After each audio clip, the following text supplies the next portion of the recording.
Welcome to General Council for August 27th. First, number one is identification of media. I don't see any. Number two, community acknowledgements. So let's take a moment of deep reflection to remember and pay respects to those we have recently lost. Let's take a moment.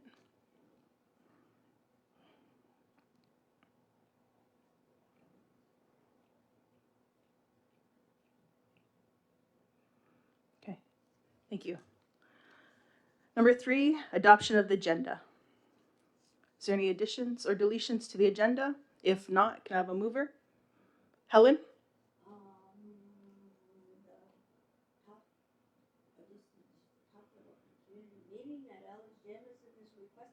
Can you use your mic, please? We all got an email from Alex Jamison requesting a community meeting. So you want to add that? To put it on the agenda. I also had a report from Lands membership. No, I can't find it. I think I brought the wrong piece of paper. But if I find it, I'll put it on there. Is it on there for number 11? Okay. It says updates for the committees, lands and membership is number 11A.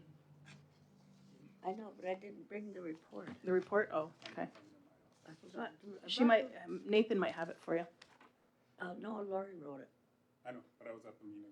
Oh, do you have one? I might. And did this letter go through to Sherry Lynn that was supposed to go through on the agenda? That goes into the PL, next PL. Oh, okay. Okay, with Helen's addition, is there a mover? Moved by Melba, second by Carrie. All in favor? Anybody opposed? See none, carried. Number 4, we have delegations. He's coming by virtual. Okay. He's a community member tonight?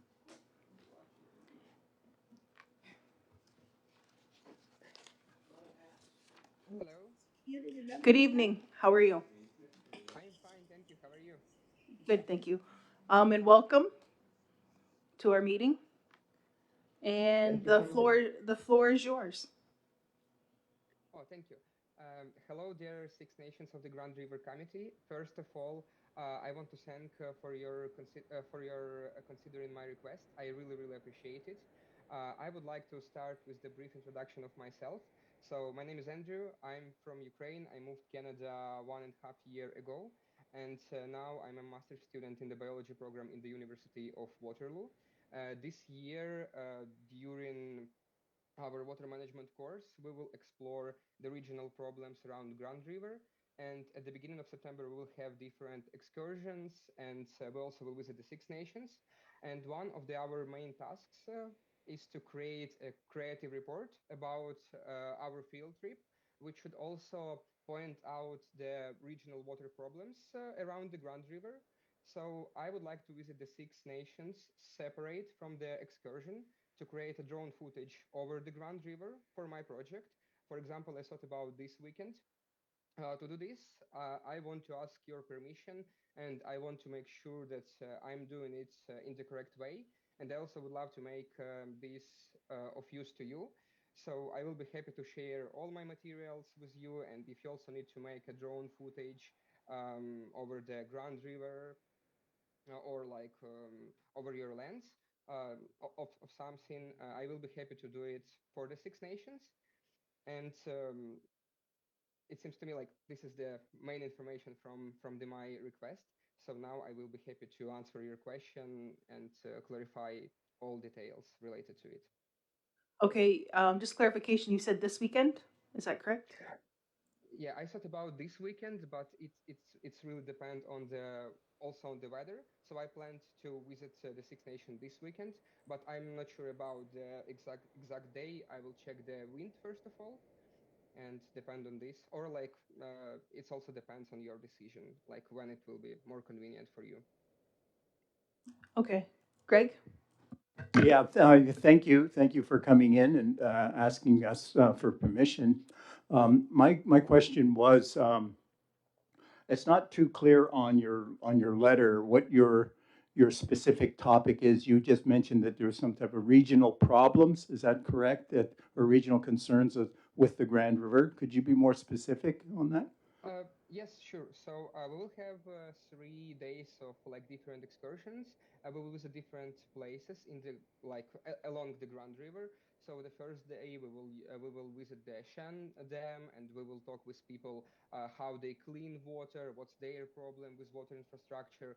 The second day we will visit the different governments objects, and we will talk with them about like their main problem with the water in the region. Also we will visit the Six Nations, and we will talk with the people who live there about like their problem related to the Grand River, to the water quality and in the Grand River. And after this we will create like each student from this course should create a report about like these like three days of the our experience. What like what's the new information for us from like all these trips? What did we get, and maybe like our suggestions how we can improve the situation. Or also like the idea of my project, I want to create a video where I want to just explain for people like different problems, or like share with people how water is important in the region for different people, for the indigenous people, for agriculture system, for the nature, because it's pretty complicated topic. Everything built around the water. So Okay, Dale? Good evening. Again, welcome. Thanks for asking for permission. My question has to deal with, I guess, in regards to your drone that you want to fly. Is it going to be primarily within a certain distance of the Grand River?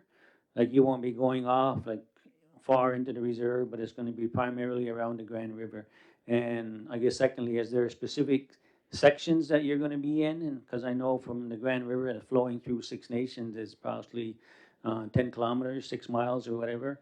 So it's quite a span, and then a lot of it has private access. So there's not many public access for you to get into. So I'm just wondering where and what locations. thank you so much for your question. So I thought about northern part of the region. Uh, I plan just drive along the river, and I plan to find the area without the private property, because I don't want to fly over the private property. Um, I don't need to like create a footage of the like all Grand River. I need just like a part of the river and the nature. So I don't plan to fly over like all Six Nations, or so like I'm interested in the particular part in the along the Grand River. So I need only like river and the, like part of the forest, for example, or nature. Thank you. So would you be coming to maybe Chiefswood Park? Yes, it's okay for me. Just because the Grand River's just right there and it's just access for you? That was all. Helen? Yeah, I guess my only concern is people see a drone and they get kind of really concerned because they want to know what's it doing. I've had calls, I don't know how many times, from people that says there's a drone flying around my house and I want to know what it's doing and who put it there. Or um, I just got a call, I think it was last Friday late at night, because somebody wanted to know what the yellow helicopter was doing flying around. You know, and I didn't know Th- the answer, of course. I didn't know there was a yellow helicopter flying around. So that's my Thank you. concern. If people see a drone, they get really suspicious. So Thank you for your question. My drone pretty small, so you can see it's really small drone. I will fly like maybe 30 minutes. I think no more, because one accumulator of my drone is like 30 minutes of fly. It's also not really noisy, so it's pretty quiet drone.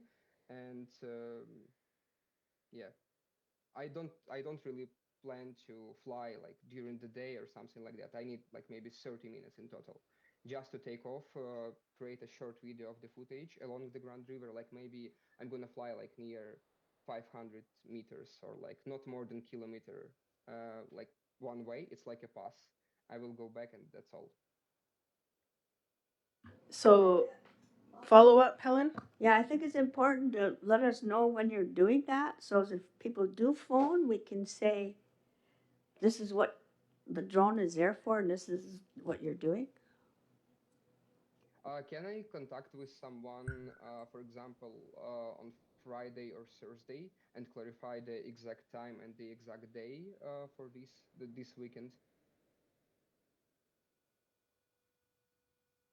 Yes, you can contact Brooke Froman.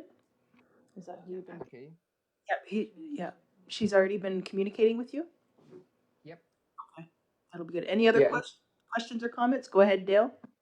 Just one, would we be able to get a final report once all your projects all done in the final report, just to have a copy once it's gone through the process and then Yes, sure. I will create like this footage. I think it will be something pretty short, like maybe around 1 minute or something like this. So I won't put like a lot of information because it's more like the report about the places which we visit during the course. So it will be like the letter to the people that they should think about water and problem around the water, especially in this region, because this river really important. And yeah, I will be happy to share with you final material. If you want, I also can share it with you first, and only after this, and only after your permission, I will share it with the professor and with course. And also, I can share with you all my materials, so like all footage and the other things. So I can upload it to Google Drive, give you the access. And if you also need to create a drone footage of something else in this area, I will be happy to help you.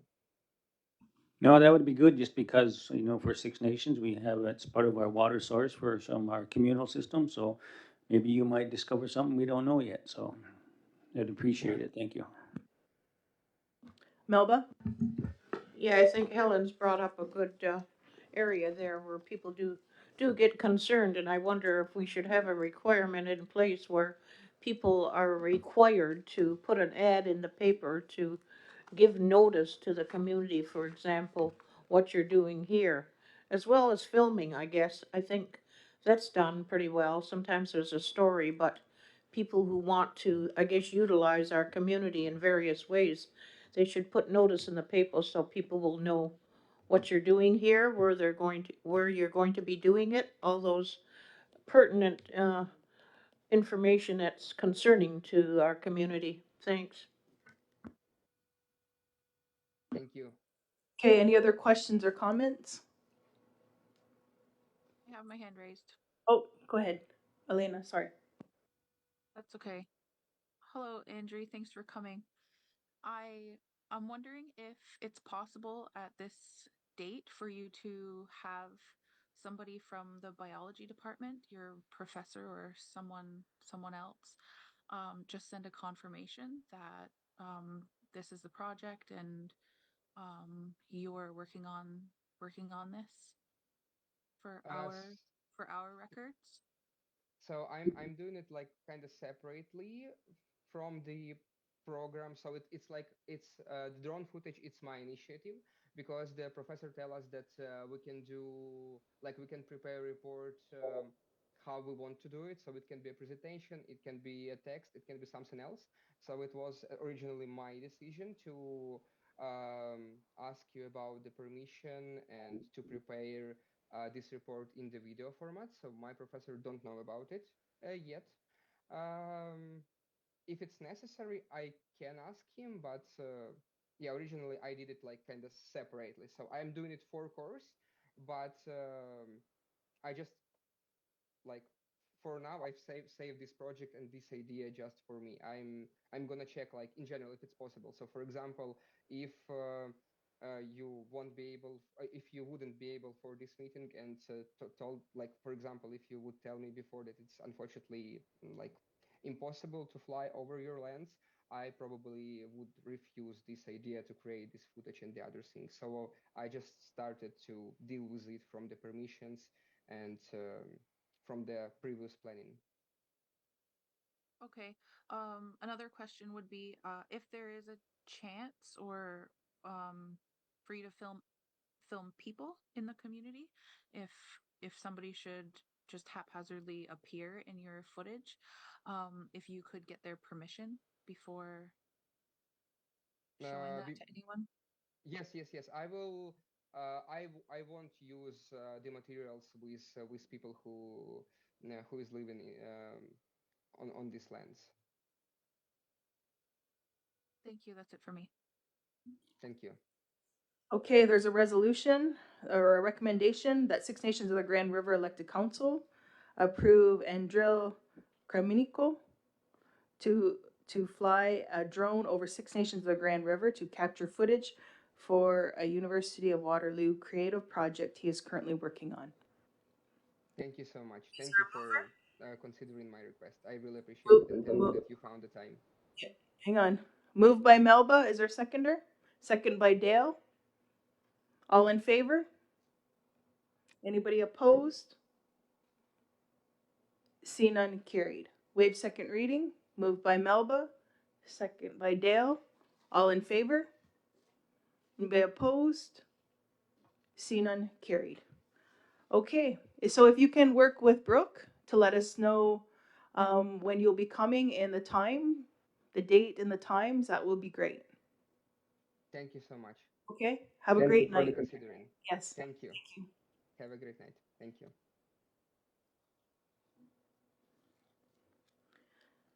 So delegation number 2, we have. Are they coming in? Yep.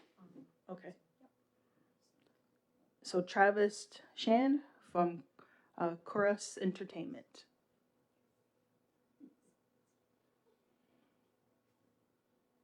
Hi guys, sorry I'm just messing with my video and mute buttons on Zoom. I haven't been on Zoom for a while. So, hi everyone.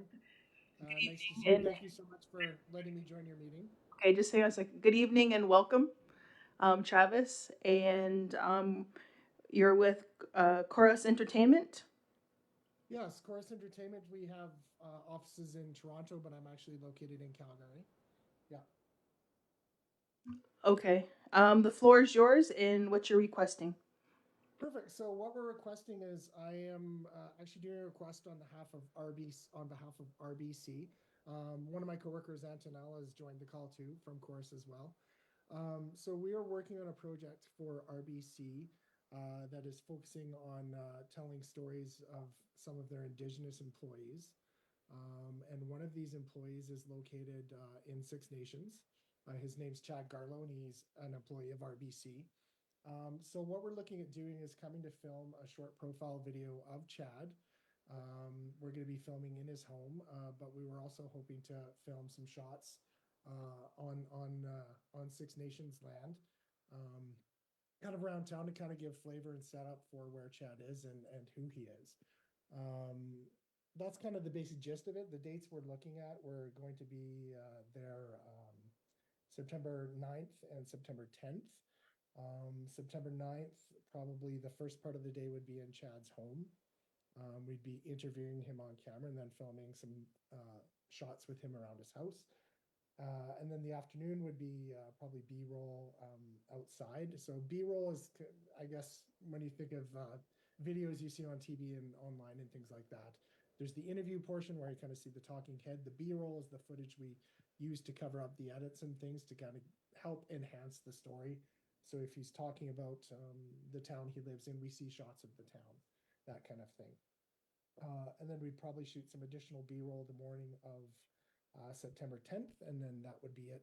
We'd be done and heading back to Toronto the afternoon of the 10th. So that's kind of the basic idea of what we want to do, but I'm sure there's lots of questions. Okay. Thank you. Is there any questions or comments? Go ahead, Melba. Yeah, I just want to say it's great to certainly focus on our people who have very important jobs, as people do around this office.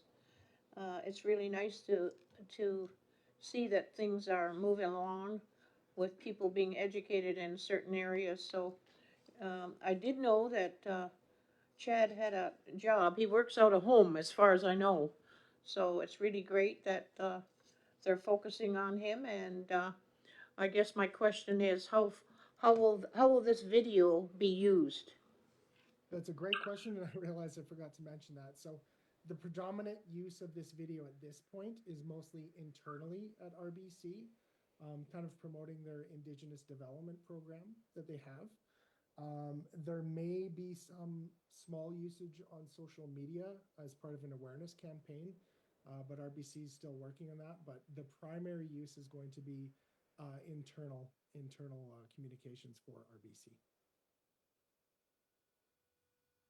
Any other questions or comments? Go ahead, Audrey. Yes, welcome. Are you going to involve the youth in any way or any part of the community work that Chad has done? Because he's been a great asset to Six Nations.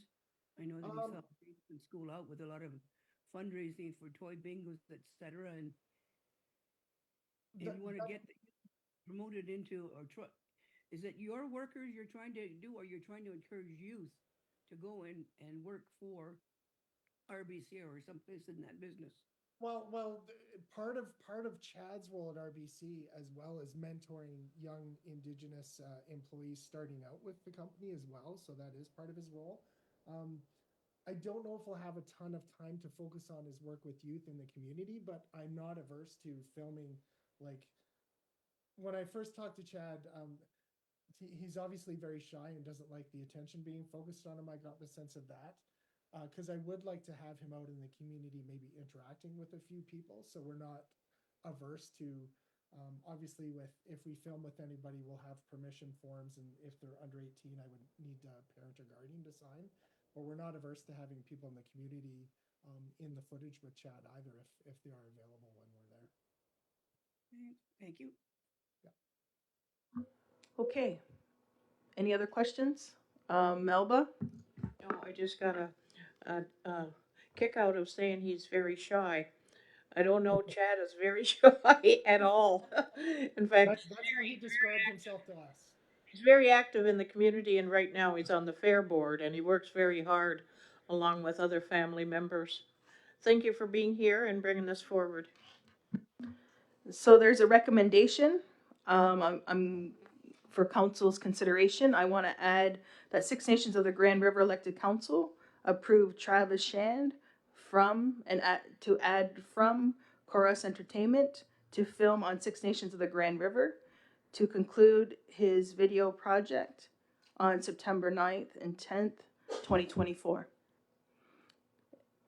Is there a mover? Moved by Audrey, second by Dale.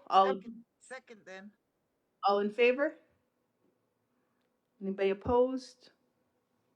See none carried. Waive second reading. Moved by Audrey, second by Dale. All in favor? Anybody opposed? See none carried. Okay, thank you very much for coming in.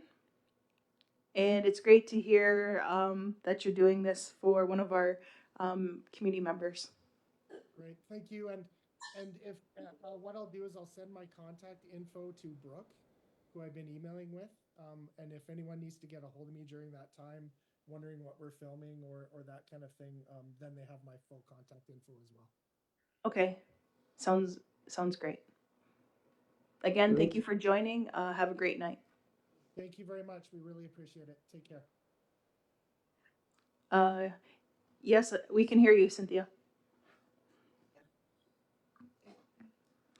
So let's go to go ahead, Helen. Okay, I forgot to add one onto the agenda.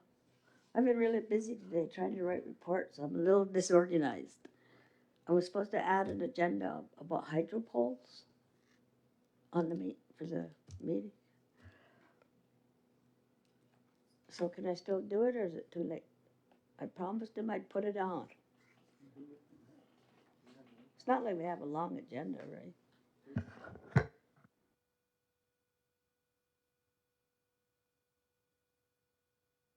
Okay with that. Helen's already has one. She does have two. Okay, let's go to number 5, adoption of general council minutes of August 13th. There's no questions or comments. Is there a mover? Moved by Carrie. Seconder? Second by Dale. All in favor? Anybody opposed? See none. Carried. Number 6, Chief's updates. So let's start with August 11th. I provided welcoming remarks at the International Water Association Water Congress before a gathering of over 2,000 international delegates and officials. I spoke about water being a human right and how much of a need we have for clean drinking water and the infrastructure to provide it in the community. I challenged the International Water Association to make water a basic human right. Next, finding ways to promote the enforcement of First Nations laws. My office attended a briefing on a pilot project that supports legal work being done to advance the enforcement of First Nation laws. We will work to determine if this project can benefit Six Nations. Meeting with community members. I held multiple meetings in the last 2 weeks with community members seeking assistance. We all work hard, council and administration teams, to help community on an ongoing basis. AMO Conference 2024 last week. I participated along with Councillor Dean Hill and Councillor Greg Fraser in the annual conference of the Association of Municipalities of Ontario in Ottawa. We met with ministers or representatives from Citizenship and Multiculturalism, Minister of Transportation, Minister of Indigenous Affairs, Minister of Education, and Minister of Infrastructure.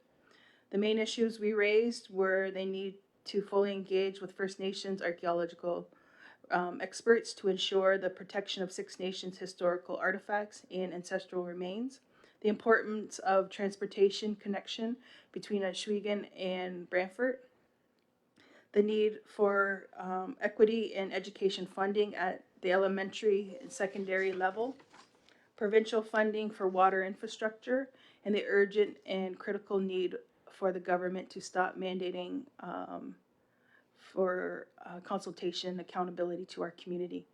The next we met with Brantford Mayor Kevin Davis. I also met with Mayor Kevin Davis, who continues to express his support for Six Nations and to help find ways to support Six Nations court case and our efforts to get a trial judge assigned. Met with Ontario Ombudsman to learn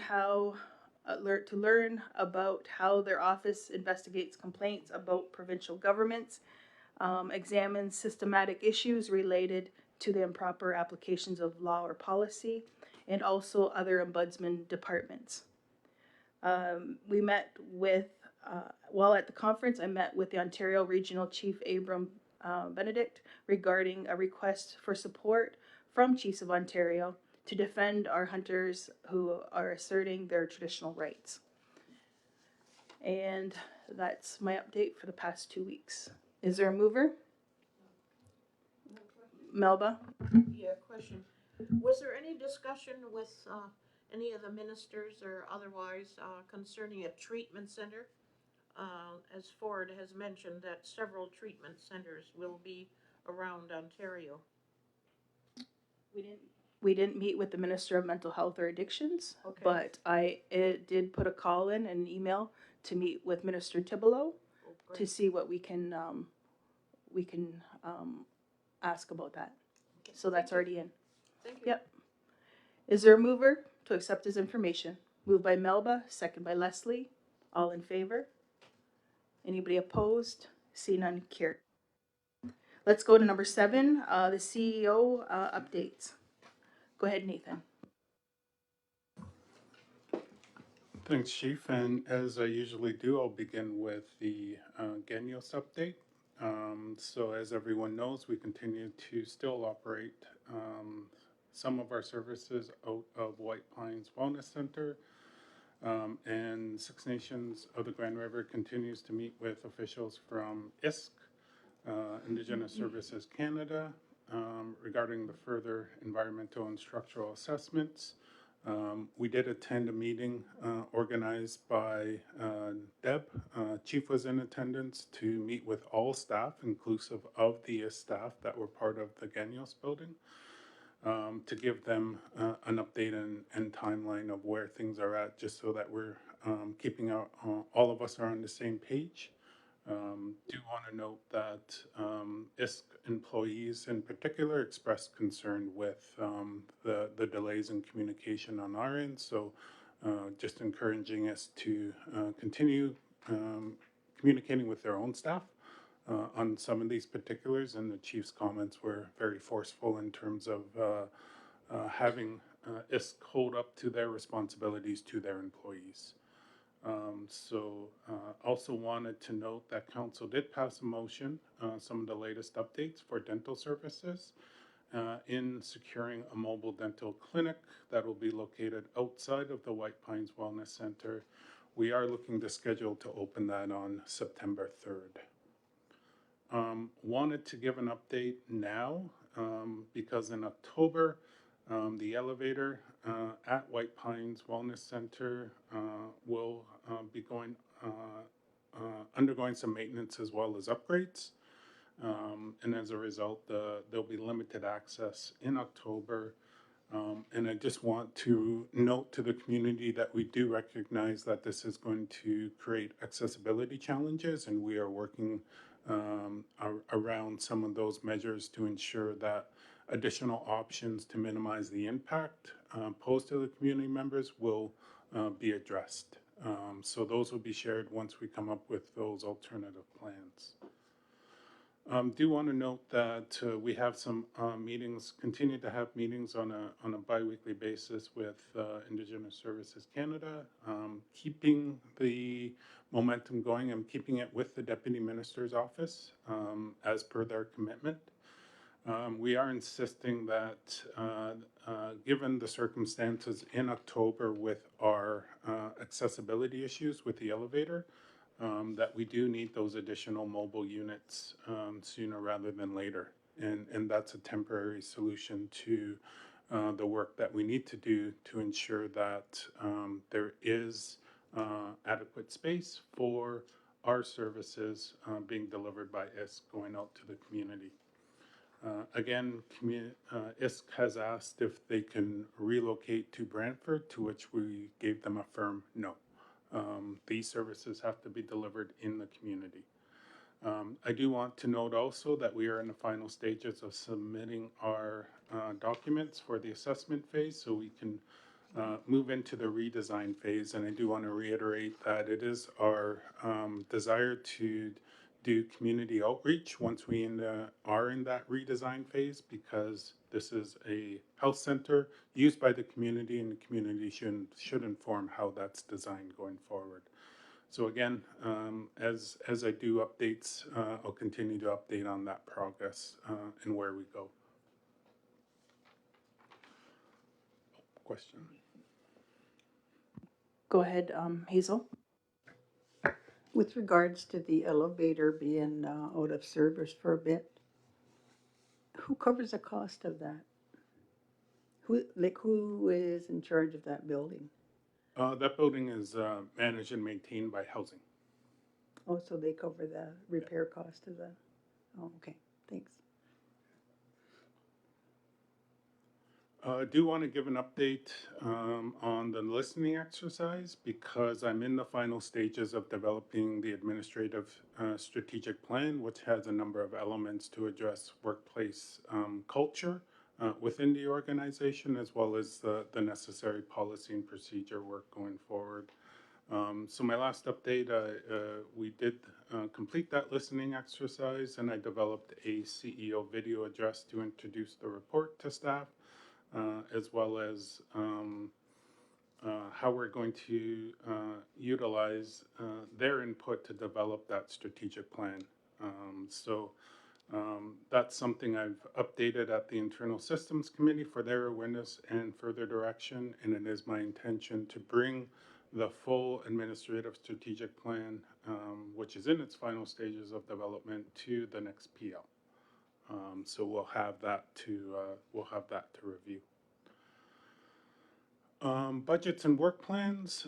We are in the process of having our SAT meeting in September, which the focus of that particular meeting will be starting the budgetary and work plan process for 2025 with directors and senior managers.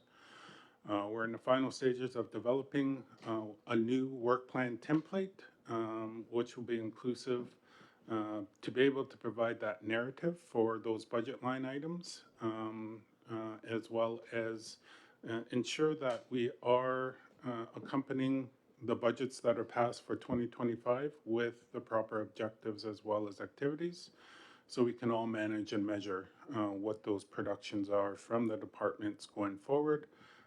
In addition to that, we are looking and have included performance improvement plans, if necessary, in the department work plans, as well as ensuring that the proper KPIs are included in those pieces.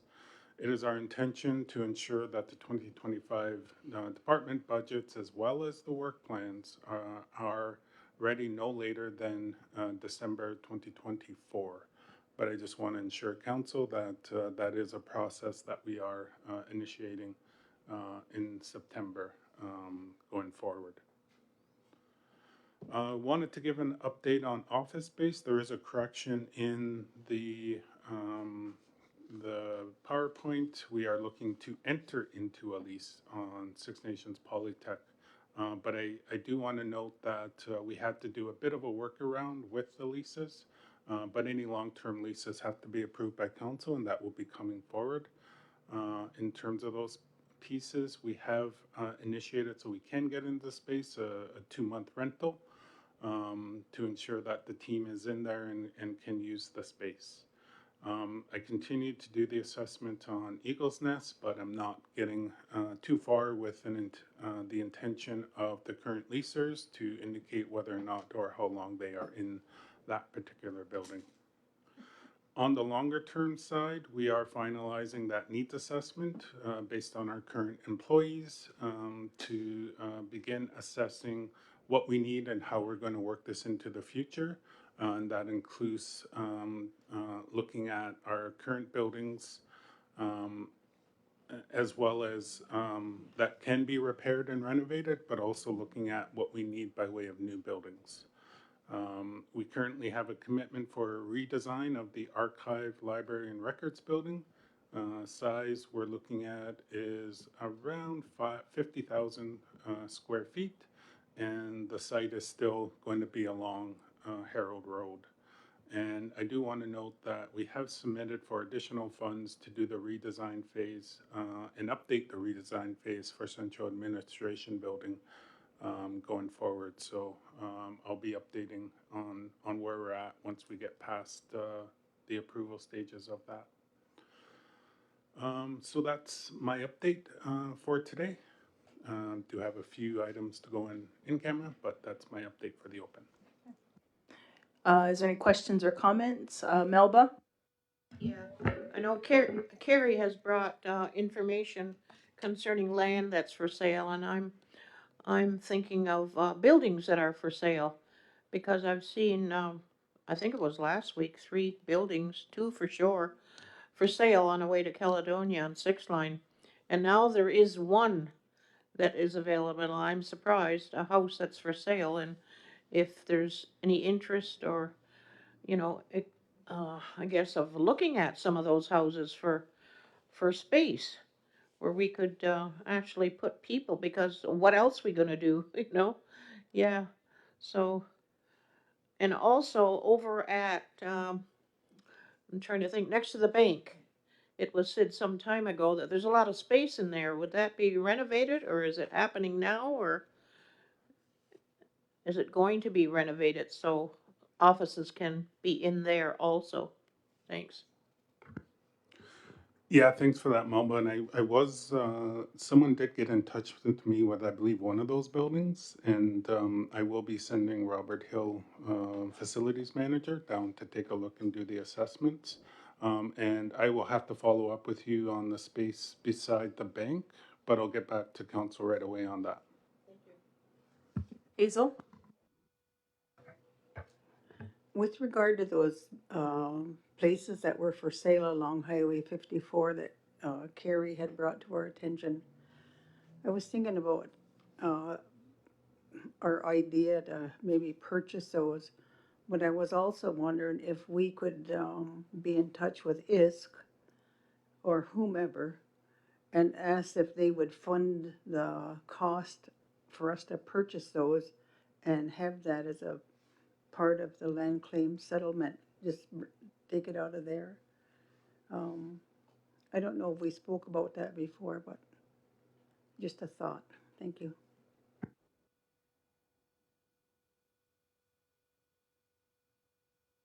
Okay. Any other questions or comments? Dale? Nathan, I was wondering if with your discussions with ISCA and Ganyals, I was wondering if we can push them for a little more concrete timetable and times and dates and when things can happen, because I mean, it's been what, 4 or 5 months now, and because it's gonna take time to do that work, so we need to get some timelines here and some commitments from them in relation to their building. Absolutely. I pushed that at the last meeting with the deputy minister's office, and I'll definitely reiterate that at my next meeting, especially council's expectations on that. Okay. If there's no other questions or comments, can I have a mover to accept his information? Oh, Audrey, did you have a question? You're on mute. I was going to move that as information. Thank you. Moved by Audrey, second by Leslie. All in favor? Anybody opposed? See none, carried. Let's move to number 8, the Well-Being Committee. The recommendations from the Well-Being Committee.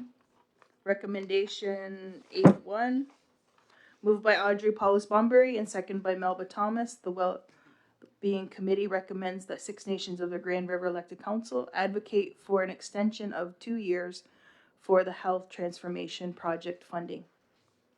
Recommendation 8.2, moved by Audrey Paulus-Bomberry and second by Hazel Johnson, that the Wellness Committee recommends to Six Nations of the Grand River Elected Council approve that Lois Bomberry, Hospice Project Manager, and Lori Montour, LTC/HCC Manager, work with Indigenous Service Canada on the preliminary groundwork with the $1 million. Go ahead. I was just wondering if we could deal with them one at a time. 'Cause I know you're at 8.1, then you're on 8.2. I was wondering if we could deal with them one at a time and make resolutions accordingly.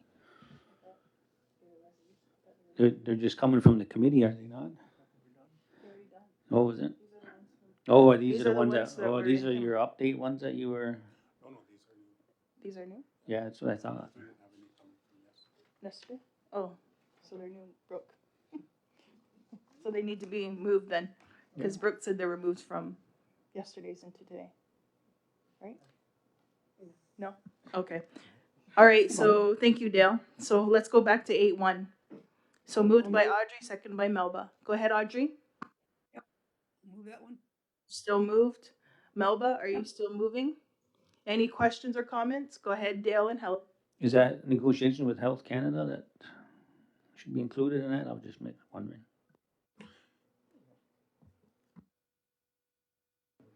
Yeah, the negotiation would happen with ISK. Helen? Yeah, I just wanted to know why. Why are you asking for an extension of 2 years? It would be good to know. Yeah, I can fill in ahead, that Chris. information. Yeah, well, a meeting with Zach that we had, he did fill us in on actually ISK's dropping funding by 50%. And that it's a shared funding from the Ministry of Ontario, Ministry of Health and ISK. And we're requesting that we get an increase in funding back to where it was, close to, and we actually added an addition because we need more funds for research and we need more funding for staffing as well.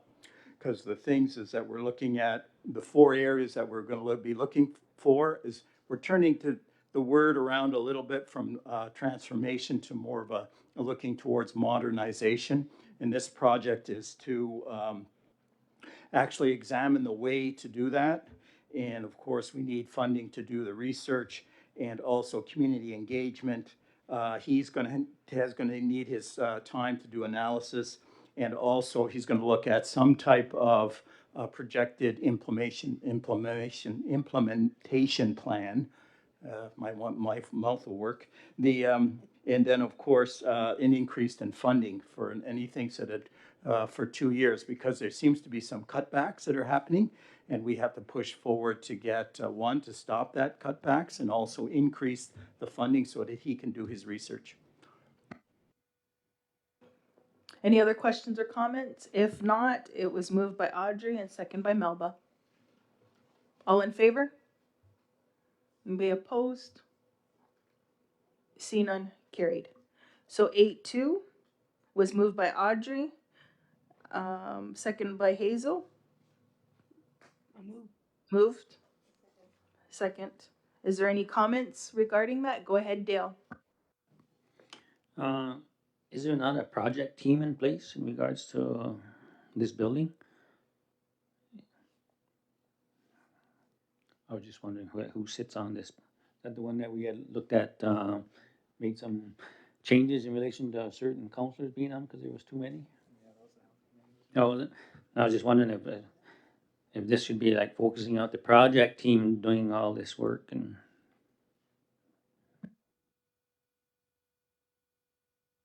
Go ahead, Hazel. I'm understanding that, I'm not sure of his name, he's out of Public Works. He's been working with that team for quite some time now. Vince Longboat. I thought that was all in his hands because he attends all of the meetings and brings all of the drawings, so. Thanks. Okay, any other questions or comments? If not, all in favor? Anybody opposed? See none, carried.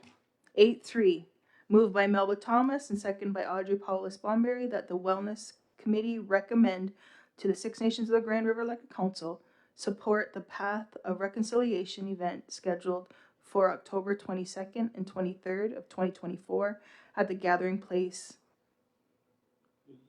Yeah, period. We'll take the rest of it out. Melba and Audrey, do you want to speak to it? Can you speak to it? Oh, go ahead, Leslie. On that meeting, that's going to be about hospitals, different where they're going to be informing community agencies like hospitals and wellness centers about us, like cultural, all around us. Yes, the places that we access. Okay. Any questions or comments? If not, all in favor? Anybody opposed? See none, carried. Recommendation 8-4, moved by Audrey Paulus Bomberry and second by Greg Fraser that the Wellbeing Committee recommends to the Six Nations of the Grand River Elected Council to support Deborah Jonathan, Director of Wellbeing, in organizing a workshop on Jordan's Principle. Go ahead, Greg. Yeah, during our last meeting, we did discuss some of the issues associated with Jordan's Principle, some of the delays, some of the things that they're not fulfilling their mandates. The other thing is a lot of changes that are happening within the staff that's affected the services. For example, non-urgent matters can take up to 12 months to be resolved. Urgent matters can take up to a month. So we're going to be looking into that. I know Deb Jonathan, she wants to bring everyone up to date and on the Jordan's Principle, and of course, counselors are invited. They're going to be looking at a lot of issues, wait times and funding. They're going to be looking at group applications as compared to a separate, and also they want the program much more streamlined. I think that what she's going to be pushing for is a meeting with the Deputy Minister of ISK which we have, I think it's Gina Wilson. So we're going to be continuing on that, and that's one of the issues that we'll be bringing up as well. And of course, there will be looking also towards staffing and making sure we have adequate staffing for Jordan's Principal. And if I could add to that, Yes, go ahead, Audrey. Audrey? Okay. Part of that as well is to look at the whole organization of it. How is it being organized? How are people being selected, hired? And basically, there should be some training in there as well. And it has to be looked at the numbers of workers in schools as well, so that you don't get inundated with a lot of workers. I know they're needed, but we have to make sure there's a balance going around for the people who need them. And I think we have to work together on this with the schools as well, so that they get their voice heard too. We have to work with the parents who have a lot of aspirations for their children, and they know what their children need as well. So we have to listen. Yeah. Cynthia?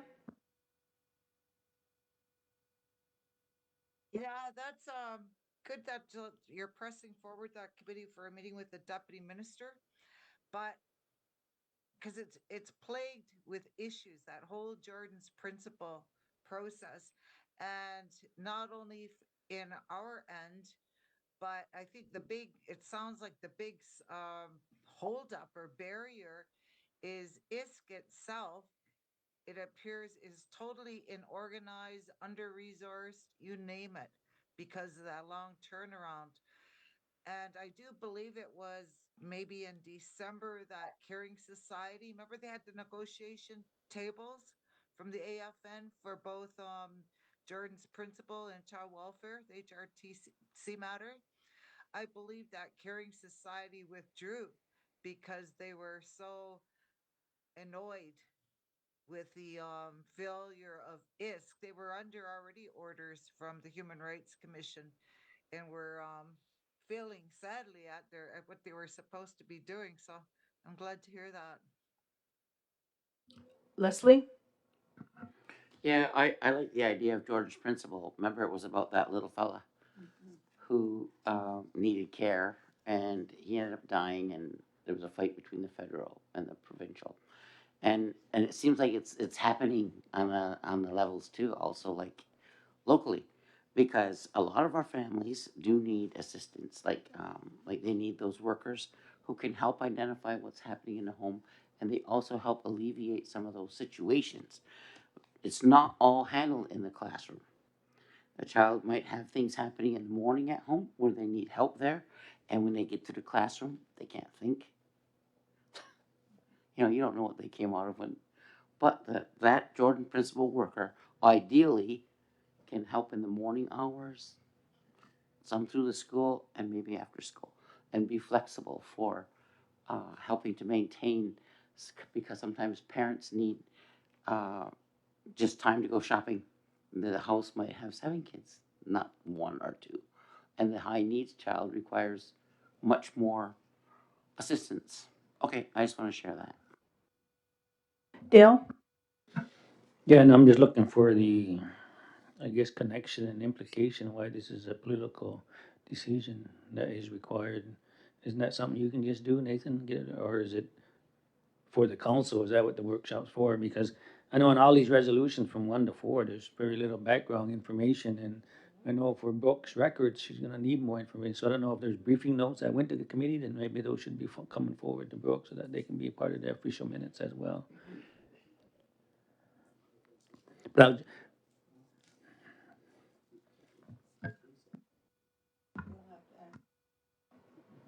So they're going to ask Teresa. So I have Hazel.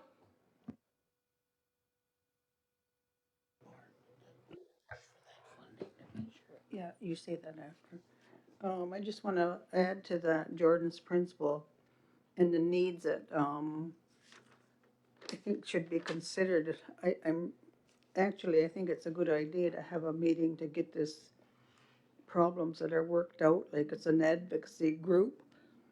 Um, I know there's a lot of people that are putting their children into the Sylvan learning to try and bring them up to speed of where they should be in their classes, and it's very, very costly. So I think a meeting, um, there can be ideas presented on what else they should be including in this Jordan's principle to help the families with their children. Because a child that's kind of delayed and running behind, like they feel, it doesn't make the child feel good. And I think our desire should be that we're trying our best to help every one of the children that need that extra help. So I'm going to suggest that when that meeting happens. Thank you. Audrey? Yeah, I just wanted to say that I agree with what Dale is saying. We had to do this with the last council too, and that was how to write motions. So I think we have to go back and look at that because there is a lot of details missing from our motions. And this is, at the very early start of this. And I do agree with having the briefing notes included in there for everyone, all the counselors to see, and also the people on the committee, so that you come in here knowing what's going on and trying to remember what you were talking about, you know, 2 weeks ago or a month ago. So it's a really good idea, and I think it'll be a lot better for our committees to come out and share their information from their committees that they're sitting on. So now, So Audrey, with everything that's saying, do you remember, because you sit on that, was there briefing notes? I sit on what with briefing notes. With the well-being, moving these recommendations. Do you know if there was briefing notes? No, I can't remember if there were briefing notes or not. Okay. Were there, Greg? Yeah, we did have Teresa take a lot of briefing notes, not, but she could put them into a briefing form. Go ahead, Helen. Yeah, I was going to say the same thing. I see a lot of motions here, but I'm clueless on what's going on with the issues. But the question we have at Lands and Membership Committee is who's supposed to be doing the briefing notes and who's supposed to be doing the resolutions? Is it the chair? Is it the senior manager? Is it the chair? Is it the secretary? We talk about that. Seems like every meeting we're trying to figure out who's supposed to do what, and we don't really know. I said I can write resolutions, but I'm not writing all those whereases and all that stuff on there. I'll just write a plain old resolution, but I don't know who's supposed to be doing all that on these committees. How does other committees work? Go ahead, Nathan. So I can only speak to the committees that I'm a part of, and the expectation for directors coming to those committees. I'm a part of built environment as well as internal systems. Is there are briefing notes that are discussed. Those briefing notes, if passed at the committee level, move to either an in-camera or general counsel. So I can reiterate that with directors in terms of those expectations, but the ones I'm sitting on, there is briefing notes coming to the committees. Those briefing notes then get advanced to either a general counsel or a PL, given the nature of the topic. Cynthia? Yeah, just to reiterate what Nathan has said, that's exactly my understanding, the way I've explained it to people. The departments, whatever departments are under the whatever committee, they are the ones usually that they are aware of the issues in advance, the information about it, and they make a recommendation in the briefing note, and it goes to their respective committee, and they might make adjustments to the briefing note based on the discussion they have or revisions to the recommendation. Then that goes forward to the respective full council, and the wording under the recommendation becomes the wording of the motion. At least that's my understanding, what I've explained to people. Yes, you're correct, Cynthia. Go ahead, Audrey. Yeah, and that's what I was trying to allude to, Sherilyn, is that we don't have those briefing notes, and that Teresa does take notes, but they're minutes. So I'm trying to say that we need to all be working on the same page, and maybe Nathan could get a template going, and maybe work with Cynthia to get something going here. Basically, how to do those. If the SAT don't know the directors how to do those motions with the whereases, etc. Because that's another skill set that you need, and I think we basically should be all doing the same thing and having the same information, and whether it's but at the beginning or the end of one of our meetings, to have a bit of training. So I would really appreciate that. Yeah. Leslie? For our meeting for the Jordan's Principle, that briefing note will be supplied by Deb. Okay, I'm just looking at some of our minutes. And then on top of that, the Jordan's Principle team is experiencing here on Six Nations is experiencing a lot of uh, because of what they're saying, the delays. Some are short, some are long. If someone says it's urgent and it's not, that gets moved to a priority, and something that may be very very urgent might be sitting there alongside one that is not. So they need more clarification in terms of how that's coming through, and when it's reviewed and when it's given its okay. Um, so we're really looking to have a well-being Jordan's Principle sit down with council, and then we'll provide our advocacy following that. Okay. Melba? Yeah, it's interesting that we're having this conversation about information and how it comes forward.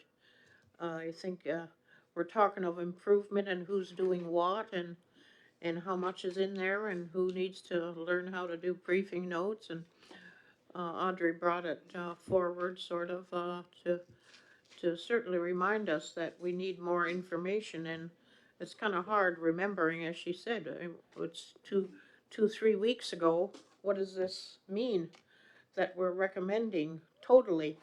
And I'm glad Greg has and others have certainly supplied some further information there. But that reminds me also, we appear to be unbalanced in our portfolio systems.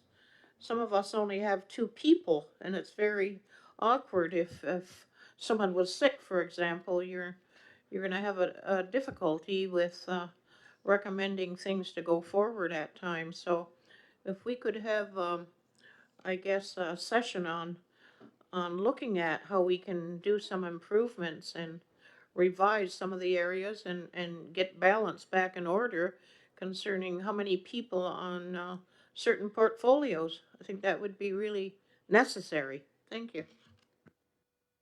Okay, the recommendation that's on the floor regarding it, moved by Audrey Paulus Bomberry, second by Greg Fraser. All in favor? And be opposed? See none, carried.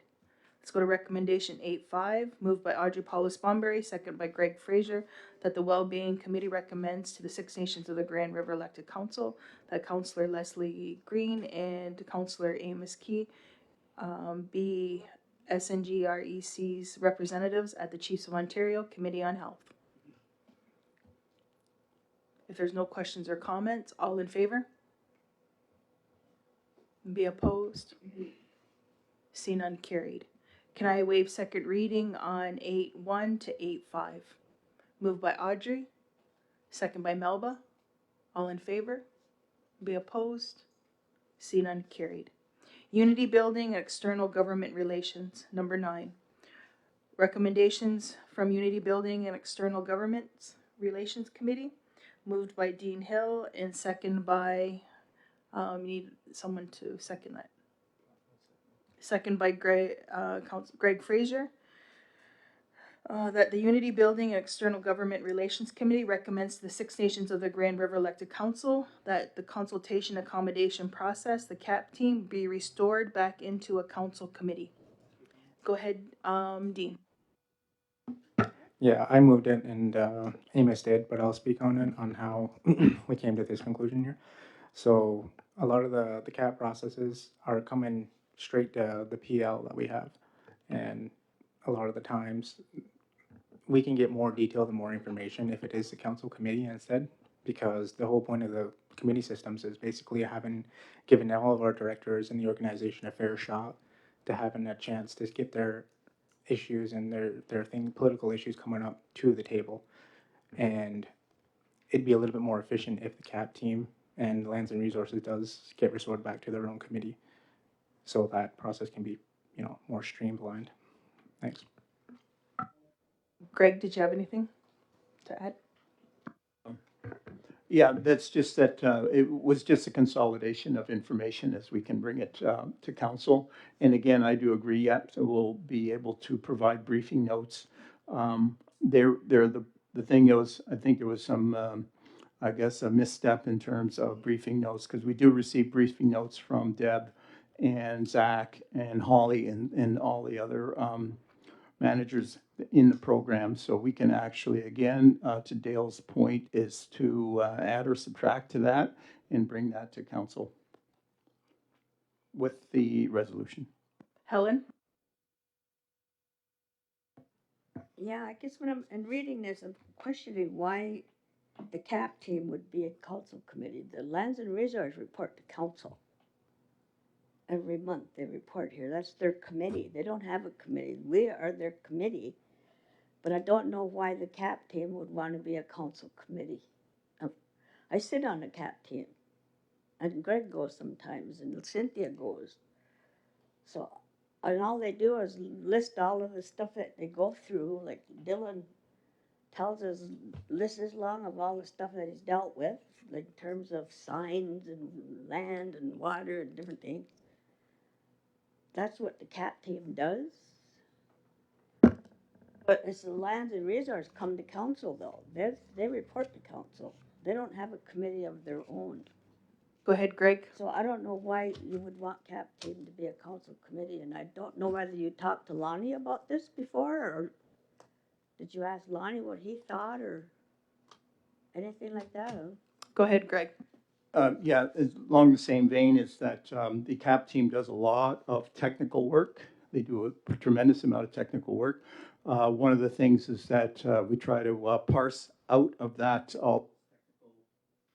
all that technical work is the political, where's the political push and what political advocacy they need.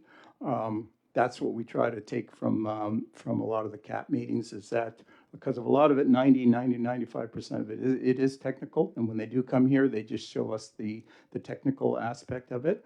And they also do point out some of the political pushes that are required. But again, if it works through, again, a committee that we can actually consolidate and bring forward the main issues in terms of the political aspect, and we can move and make decisions at council level.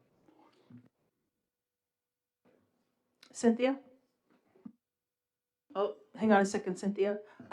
Follow up, Helen? I want discussion with Lonnie first before we do this. I think we need to have discussion with Lonnie before we do this.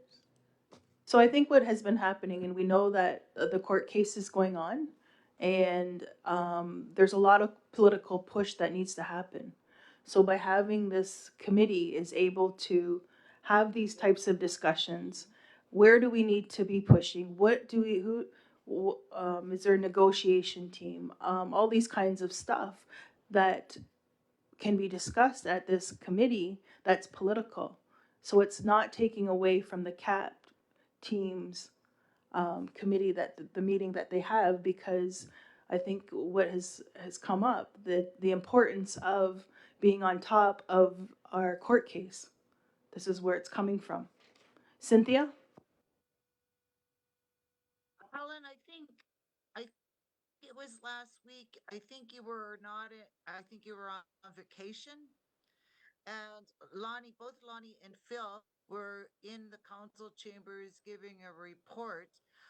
And what's just being discussed now about how they should also have a committee was discussed, and they were present. And I explained to them what I had just explained a few minutes ago of how that process works. That is, there wouldn't be much of a change from what already happens. That is, CAP has uh, two meetings per month. One is just with their staff. And there's another meeting that we go to. Helen had said, like, I go, she goes. I believe Dean and Greg go to that one. And the difference would be as council would provide a recorder to record the meeting like they do for all the other committees. And we had this discussion before, and then council thought we shouldn't have a committee because I was going to chair that committee and Amos was going to co-chair. So rather than right now, those meetings are chaired by Dawn, for example, I would chair said meeting, and they wouldn't the meetings because we would provide one, and it would be I won't repeat myself, but that whole process I just explained about the briefing notes, and those would be put forward. So he was there, and he knows both him and Phil, Helen. Audrey? Just a couple of things. I think when we do these reports to the community, we should not use the acronyms, but explain the acronyms. Because a lot of people don't know what you're talking about when we say CAP or ISC or PL. So that would be a nice courtesy for everybody. And I think the committees do need to be looked at. I think there are too many people who have hold the chairs, and they, the group was supposed to select them. A lot of people just went in and said, I'd like to volunteer to be the chair. And I think everybody should be a chair of a committee. One or two, not 4 and 5 and 6. So I think that really has to have a really good solid look at.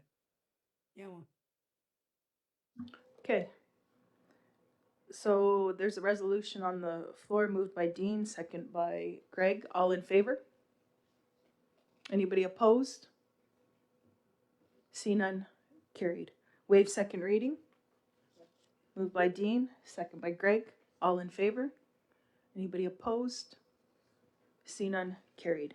Let's go to the community committee. These are the recommendation 10-1. Moved by Leslie Green and second by Melba Thomas that the community committee recommends to the Six Nations of the Grand River elected council that Councillor Dean Hill join Leslie Green as a Six Nations of the Grand River elected council representative on the Ogonidau board. Any questions? If not, go ahead, Helen. Yeah, I don't know whether it's in the MOU or where it is, but I understood, I don't know about anybody else, that council was having one representative on that board. I don't recall them ever saying two. I don't know if it's in the MOU or where it is. It's two. It's two? It's in the terms of reference for the commission. Oh, okay. So just for that, Brooke, instead of board, can you change it to commission? Audrey? that was my question too. So that's fine if it's two. That's good. Okay, all in favor? Anybody opposed? See none. Carried. Waive second reading.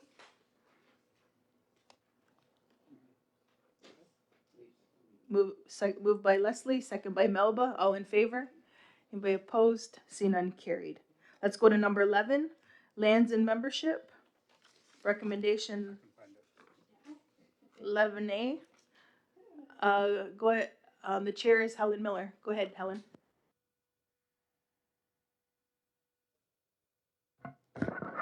Yeah, I'm the chair, and I forgot to bring the report. Do you have it, Hazel? So hopefully Laurie will excuse us so we can bring it to the next council meeting. But I just wanted to explain, like, I want people to understand that lands membership is different, is a different committee from all the rest. Because the issues are very complex, the issues are political, and they can't be resolved with bringing a resolution to council like these ones. Most of the time, it's going to take work trying to resolve the issue. Resolutions won't fix it. They'll fix some of it, but most of them they don't fix. So it's really, it's intense. It's really intense, the issues that they have. And like I said, you got to sit down and work them through. Lori's done a lot. Like she brought the second generation cutoff here for you guys, and that's very complicated. But people need to understand it because we got to make a decision about it. There's going to be a letter going out next week that from lands membership for the chief to sign, and it's regarding what we had discussed when she was here, that she wanted the chief to write a letter as to as to our thoughts on the second generation cutoff. And to understand that, Chris did a very good letter. So that's going to be coming next week. Um, it, I mean, Hazel, you can get in anytime you want, but it's really, it's really, really a lot of work to sit there. It really is, because every week there's new issues coming up. Yeah, I And wanted to. we can't resolve them with a resolution. All of them can't be resolved with bringing a resolution here. So Yeah, our we're just meetings I'm daily just have gonna ask, Okay, hang on a second. Sweet. Keep, go ahead, Helen. just gonna ask everybody to be patient with us. We are doing work. We're doing lots of work. It's just not something, and a lot of it's confidential type stuff, so you can't really talk about it at council. But she does. Lori did. I got Lori to write up a report of some of the issues, and she did do that. So I'm going to be bringing that at the next council meeting because I brought papers, but I brought the wrong one. So Lori Miller is the manager at Lands and She's Membership. a senior manager, Senior manager. Lands Okay. and Membership, and me and Hazel sit there. And Melba's right. Some committees have like 6, 7 people. Dale, he's got a whole. His thing is full when he has these meetings. And we only got me and Hazel. So it is hard when there's only 2. But Trevor comes, and Nathan was there the last time, so we did have a bit more. But most of the times it's just us and the secretary and Lori. So it would be kind of nice to have extra voices, but I know everybody's busy. Go ahead, Hazel. Yeah, I think our meetings they're very intense, and some of it's hard to follow if you've never really had an in-depth learning curve on membership, because they do deal with some of the things that they explain that they have to deal with is very intense. And the one thing that I thought was a good idea was the lands and estates, and maybe the possibility of having a person assigned to do those here. But now, I think, Helen, that was that they're going to send somebody once a month to do that, right? Yeah, last week Lori met with the lands and estates people because there's so many issues with lands and estates. She met with them and they had a meeting all day, and I think they're going to come down there once a month to meet with her and try and resolve some of the issues, because there's a lot of issues with lands and estates. And So- one other matter that I wanted to bring up was the fact of that Bill C. Which one is it, Helen? 6-1. Yeah. Or whatever.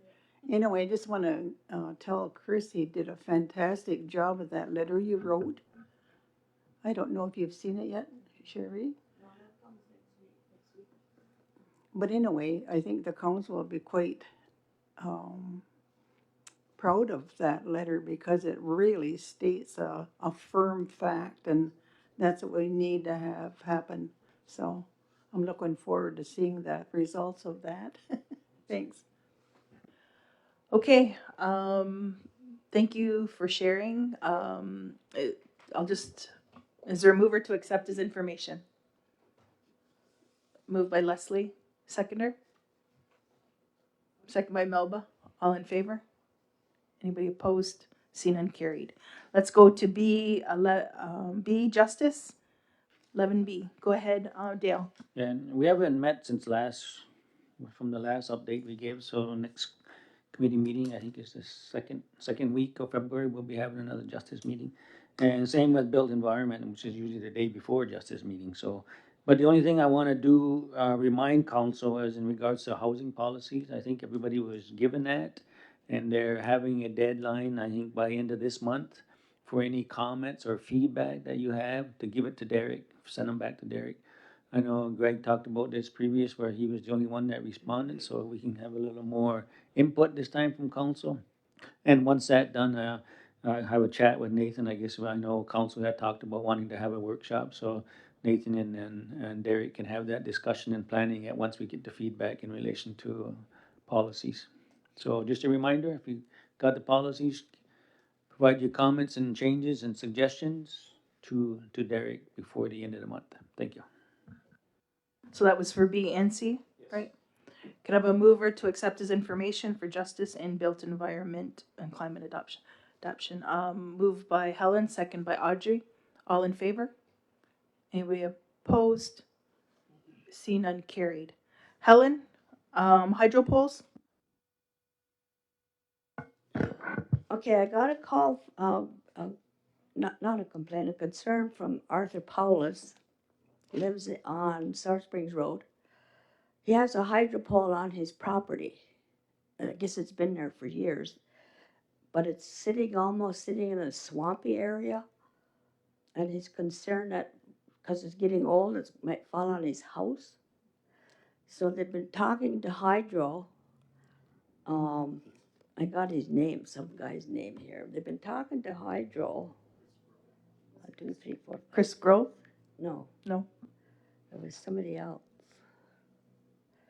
Anyway, they've been talking to Hydro, and the Hydro people are saying they can't do anything until they get a band council resolution to move the pole over to roadside.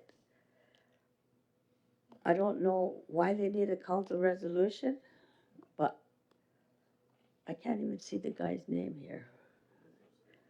Michael Sterling, his name is. He's a planning, I don't know, LCSC, Southern Ontario Operations. We are waiting on band council approval to have the work completed. As soon as we receive permission to do work on the land, we will execute the work. Well, it's been like 4 weeks that they've notified council. I know they tried to get a hold of Mike, but I don't think he responded. They called here and they talked to 3 different people that didn't know what to do. Just referred one from the other to the other. And they still haven't got answers as to, they wanted to put it to get council to approve it so they could go ahead with the work. So that's why I brought it here tonight, to get council's approval to move this pole. I don't know why they need council's approval. So this is news to myself and Nathan because we have met with Ontario Hydro. We're just starting to meet, we're just starting to have monthly meetings with regarding just concerns like what you're talking about. Because for our community to get answers quickly. And during our conversations, never a resolution was told. So can you give the information to Nathan? And Nathan will follow up. Go ahead, Nathan. Did you want to say anything? Yeah, just by way of a follow-up, this is interesting because one of the issues we discussed to get clarification at that meeting with the higher-ups was whether a band council resolution was required for that type of work, and they indicated no. So I was just looking in my book, I do have the contact because we met with the CEO's office. So we'll do the follow-up on that and make sure that's expedited. Dale? Yeah, historically, what did transpire was Hydro would have a request or a change, but that was always dealt with at the Public Works office. So that's where it was always signed off. I know I used to do it in the past. I know Mike used to do it. So yeah, the council resolution is new, but any changes that they would do to the service line. And I know the issue is the fact that it is outside of road allowance, so they probably consider it on private property, but if it's one pole, there's probably more than one pole that's in that line, so it's not just that one pole that needs to be moved to road allowance, so it's But historically, that's what transpired. It would come in as a request, and then usually Mike would sign off on that. Leslie? Yeah, I was just gonna ask, Helen, if you went out to see that pole, like if there was a generator on it or a light, because it's gonna change his whole environment for him, right? No, I didn't go out to see it. I just got the call this afternoon, and I was busy trying to get all my reports done. And I am doing those housing policies. I worked on them all day. So no, I didn't go out and look. Okay, so if you can give that to Nathan, Helen, that would be great. Your next one?